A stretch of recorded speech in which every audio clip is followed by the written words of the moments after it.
Dub Nation, how are we feeling? One thumb up, two thumbs up, hopefully. Remember the Siskel and Ebert, the two thumbs up? Hopefully you're doing amazing. Warriors fans, Golden State Warriors fans, this is your Q&A session. I dove deep into the mailbag. I asked for questions from the audience, right? And you responded. Thoughtful questions, great questions. I love it. Thank you very much. But real quick before we get into the Q&A session, let me give you some Warriors news. Hey, there's no Warriors news essentially. But let me also just say, it's a little announcement, right? The NBA preseason is this month, y'all. This is it. I hope you're getting primed. I hope you're stocking up on like your popcorn provisions, getting all the good things, getting all the beverages. I know that everybody likes a nice beverage to watch a basketball game with, right? Your milk, your water, your 7-Up, whatever your beverage may be of choice. It's on. It is time. Get stoked about this upcoming NBA season because it's pretty much upon us. The Q&A though. The Q&A session, let's roll with it. So re-asked, what do I think about the Kuminga situation? Funny you should ask. Good question right there. I think that the Warriors, a really long story short, because I've talked about this a little bit in previous videos, long story short, right? Months and possibly year-long story short. I think the Warriors and Kuminga are in a standoff. I truly believe that Jonathan Kuminga does not want to be on the team. I don't think that he meshes incredibly well with Steph and Curry in Steve Kerr's offense. I think that he doesn't do a lot of things that Coach Kerr asks of wing players, like rebound, play incredibly competitive defense consistently. I don't think that Kuminga's there yet, and that makes it hard to just plug and play him with Steph, Draymond, and Jimmy Butler. However, here's where business meets basketball. This is very interesting. The Warriors have said that they will not trade Jonathan Kuminga, so I have to take them. I can't just say, I believe somebody's lying. I have to, right? We have to have somewhat good faith, the things that come out of people's mouths, even if there's a lot of gamesmanship and businessmanship going on. The Warriors say that they will not trade Kuminga anymore. They say that's done with. They've seen offers. That's it. They're not trading him. Kuminga will be a Warrior either on the qualifying offer or on under contract with the Golden State Warriors a few more seasons. Whether he comes back on the offer sheet or whether he accepts like a traditional contract, 2 or 3 years for the Warriors, I think that's still up in the air. Kuminga continuously says that he's willing to bet on himself by taking the qualifying offer, which means that he's an unrestricted free agent after this season, regardless of anything. However, he's risking a good amount of money. He's literally risking, so 1 year, $7 million. That's about what he would get. And then undisclosed contract. So you don't know what you're going to get. That's a question mark.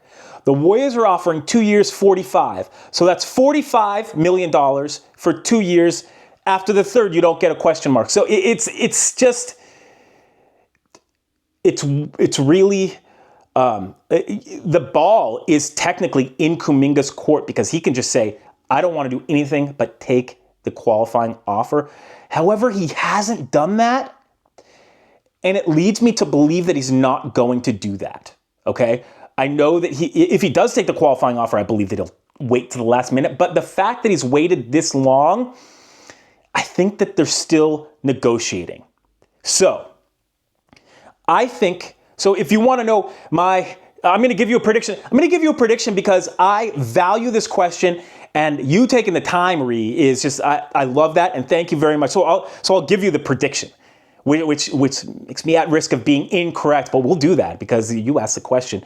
I predict that Jonathan Kuminga will end up signing a 2-year deal with the Golden State Warriors. I don't know if there's going to be an option on that second year. I don't know if there's going to be an option on a third year. I think the principal deal will be 2 years between $40 and $50 million. So I gave myself a big spread there, but I do think he'll be signed by the Warriors. I don't think he's going anywhere. And And we'll see, though. We shall see. Great question, though. Great question. Bryce Stout asks, do I think Jimmy Butler will be a good Warrior? And do I think they'll win a ring? Great question. Thank you very much for the question. By the way, it's tough to say great question without saying great. Anyways, we'll continue. I think Jimmy Butler will not only be a good Warrior, I think that Jimmy Butler will be a great Warrior. One of the things that sets Jimmy Butler apart from other good to great players and all-stars, because he has been a perennial all-star, right? What is that? He's a two-way player. Jimmy Butler takes pride and is great at defense. He's a great defender.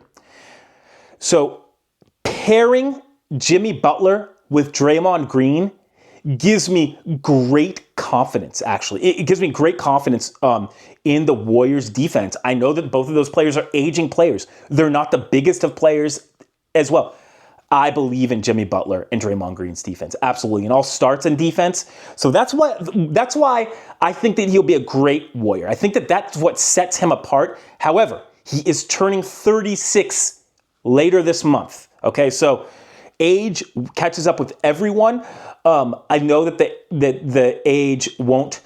The technical ability and aptitude will still be there. Whether the physical ability will be there going into the season, we'll see. But I think that they're going to start strong, and they're going to need to.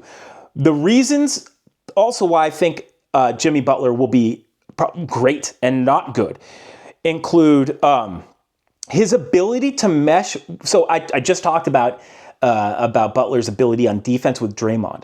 On offense with Steph and Curry, Steph has like this huge gravity we talk about, right? So the perimeter, the perimeter defenders in general are going to gravitate towards Stephen Curry because he's one of the best players of all time, easily.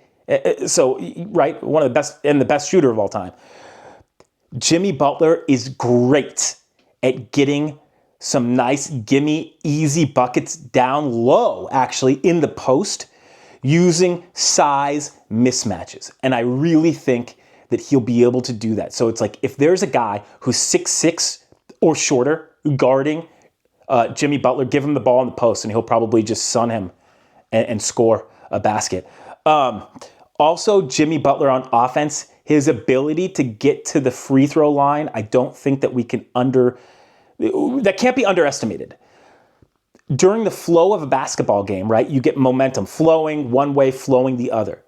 The ability to get to the free throw line, the ability to manufacture points is something that the Warriors have not had, bar none, since KD, Kevin Durant. They now have it and will have it with Jimmy Butler, who not only gets to the line, but shoots a relatively good free throw percentage, generally over 80%, right? So I love that. I love that. What was the other question? I think that was it, right? That was it. No, there was another. Do I think they will win a ring? That's a great question. That's the money one. And that is where I'm going to try not to weasel out of the question, but I'll say this. I think that I do not think it is likely that the Warriors will win a ring. Why? This is very important because it doesn't have anything to do with Steph, Draymond, or Jimmy Butler again. So I don't think it's likely that the Warriors will win a championship because their overall roster construction isn't even there right now. They literally do not have a completed roster while almost every other team in the league does. The Warriors have made no moves this offseason when they've needed to make multiple moves. So, because of that, are Steph, Jimmy, and Draymond able to win another championship? Do I think that they can? Absolutely, 100%. Do I think that the Warriors, general managed by Mike Dunleavy, owned by Joe Lacob, in this Steph Curry window, can win a championship? I don't think so, because I don't think, not anything to do with the players, I don't think that management and ownership is trying nearly hard enough to create a championship winning roster, right? It's like, how did Oklahoma City win? They won because they had SGA, who's a legend, right? But they had so much depth. Depth on defense as well, right? Defensive depth. You had multiple players, like Cason Wallace, Lou Dort, Chet Holmgren, all those players, even Jalen Williams, those are all players that have the potential to make all defensive teams.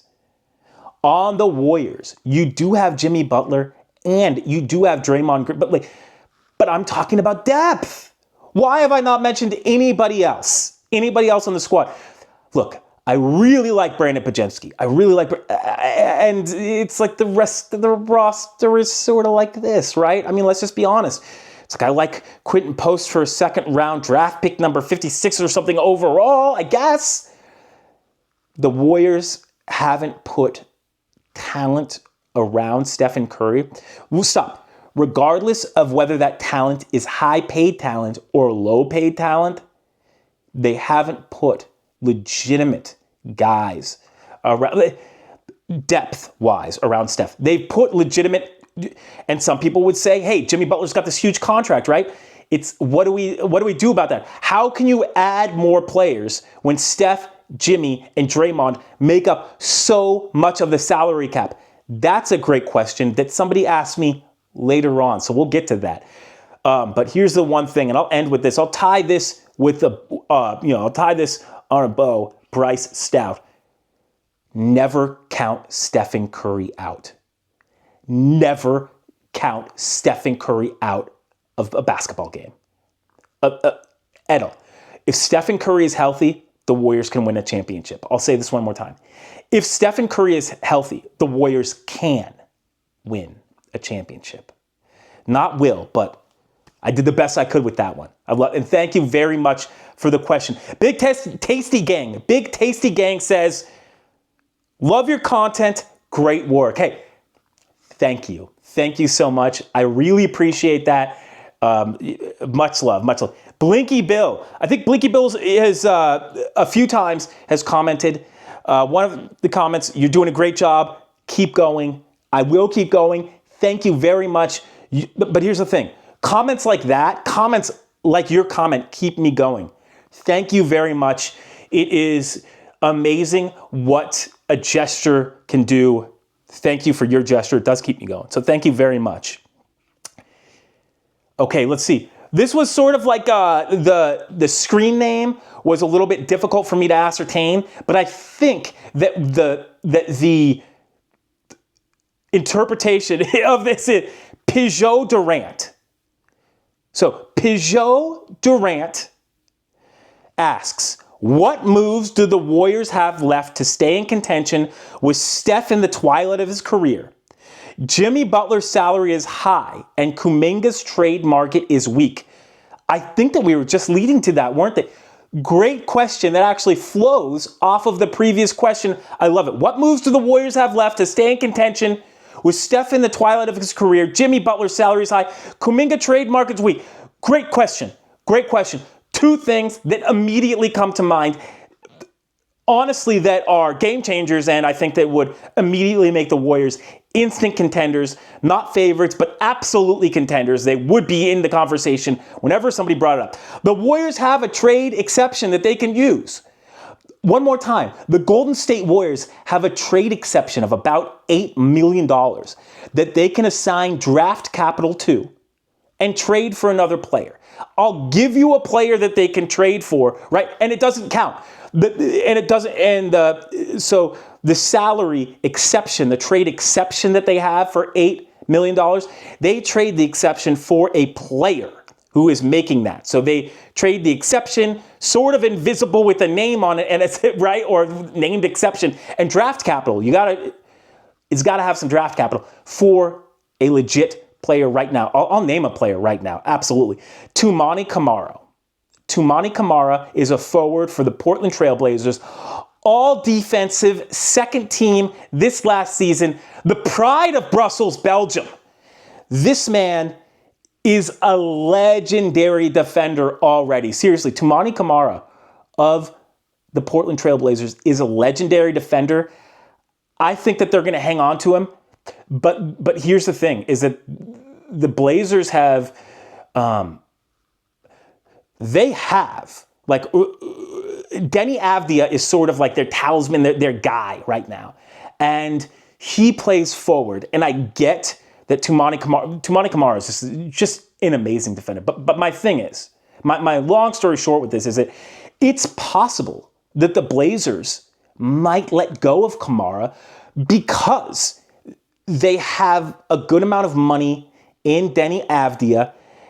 And also, of course, they got Shaedon Sharpe. But it's like, if they are not willing to shell out bucks for Toumani Camara, the Warriors should snag him. Absolutely, 100%. And think about the money later. So I would sign him to a huge contract on this. He's a great defender. He's not a good defender. He's a great defender. He is like, Toumani Camara is like in the middle, and not even really play style, but if you're looking for a reference, Warriors fans, he's like right in the middle of, like, you know how good Andre Iguodala was for the Warriors? He's not that good. He will not be as good as Andre. However, he's like the upper end of between Iguodala and Otto Porter. I know there's a big median in between there, but he is like on the upside. A defender who can defend almost any player is so valued. So look, you asked what Warriors do they have, what moves do the Warriors have left to stay in contention? That's the move.